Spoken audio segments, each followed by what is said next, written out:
Stealing Humanity has evolved immensely over the years as an outlet for my solo work. When I first began writing original music back in high school, I had a very lofty vision for what I wanted to create. I was very inspired then by bands such as Dream Theater, Symphony X, and Periphery, who are all known for very complex music, both lyrically and instrumentally. I really wanted to follow in their footsteps and create these massive progressive tracks, and even spent a few years trying to work out a concept album.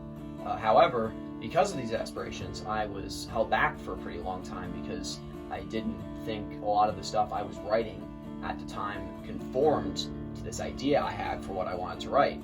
There is a lot of decent material that came out of this time, but unfortunately much of it was never finished for one reason or another. It came to the point where I was only writing 1 or 2 songs a year because I had such high expectations for myself. But the turning point came this past spring when I took a songwriting class at my college. The first day I walked into that class, the professor outlined his expectations for all of us, which included writing 1 song every single week during that semester. At the time, this thought was absolutely mortifying to me, since I had always taken so long to write whole songs up until that point, and would have to create a decent demo to accurately represent each week's song every single week. And I tried my best regardless, and even though the first few weeks I had to use some old material to buy myself some more time to finish new songs, I did gradually become better at creating finished products within those time constraints. And by the time March came around, I was cranking out 1 or 2 songs a week, which was a huge turnaround from 1 or 2 songs a year. That was ultimately when I realized that releasing an album by the end of this year would actually be feasible. I ended up writing 9 out of 10 songs on The Rotting Garden just since then. The other thing that changed was by being forced to write under such significant time constraints, I realized that my true sound is not what I thought it was for so many years. My sound is much more straightforward than the intricate, progressive pieces I always aspired to write.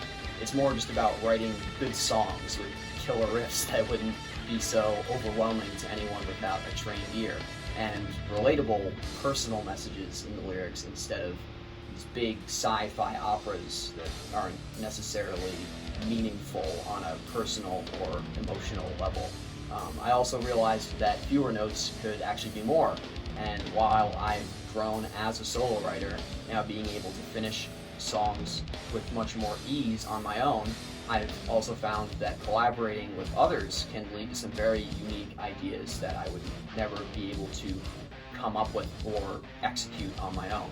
It was really great to have a second perspective on many of the songs on this album. Overall, I'm incredibly pleased with how I've been able to grow as a musician and as a songwriter in the past few months, and I can't wait to share everything I've learned with all of you in a few weeks. The Rotting Garden is out August 21st on all streaming platforms and is available for pre-order now, with the first single, Eagle Eye, out right now. Check it out and stay tuned for more content leading up to the big release. I'll talk to y'all soon. Stay safe.